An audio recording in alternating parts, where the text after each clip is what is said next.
Are you in danger of losing the Democratic Party and turning the U.S.-Saudi relationship into really a Republican-Saudi relationship? No. Our relationship has been bipartisan since the time King Abdulaziz met with Roosevelt in Valentine's Day 1945 at the Great Bitter Lake of Egypt. It's survived the coming and going of breaking of many storms. Every decade it gets stronger and broader and deeper because our interests are so aligned.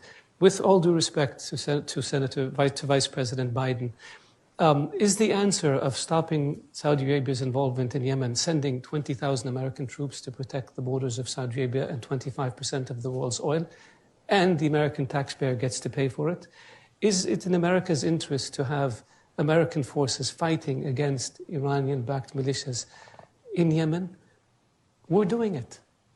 We should be supported, not criticized. And so people have been telling us for years, if not decades, you are wealthy, you are powerful, you should take over leadership in the Middle East, and you should deal with problems rather than, quote unquote, hold America's coattails while America goes to war. Now that we're leading, people are saying, what are you doing? What are you doing? So if you want us to lead, support us. And if you want to lead, by all means, go ahead, we'll support you.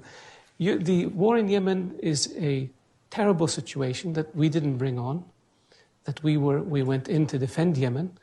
The fact that it lasted 4 years is tragic, but your war in Afghanistan lasted almost 19 years.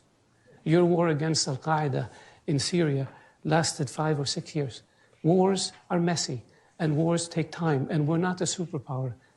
We're a developing country, leading a coalition of developing countries. You're a superpower, leading a global coalition of more than 60 countries, and you had a hard time with it. So let's be equal, or let's be balanced in leveling our criticism with regards to things like this. That's one.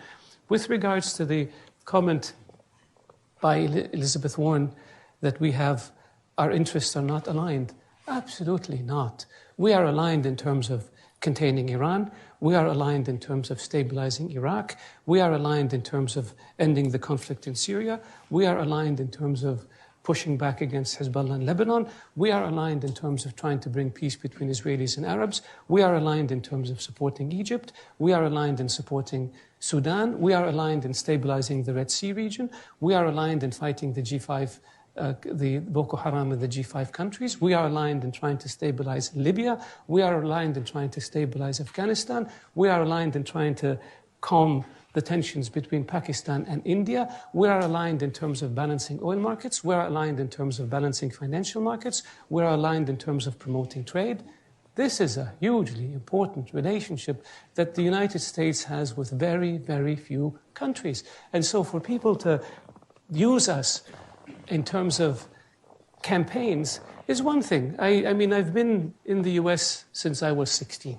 I've seen every presidential election since Ronald Reagan was elected. And it seems to me that what happens in the campaign doesn't necessarily reflect what happens once people are in office.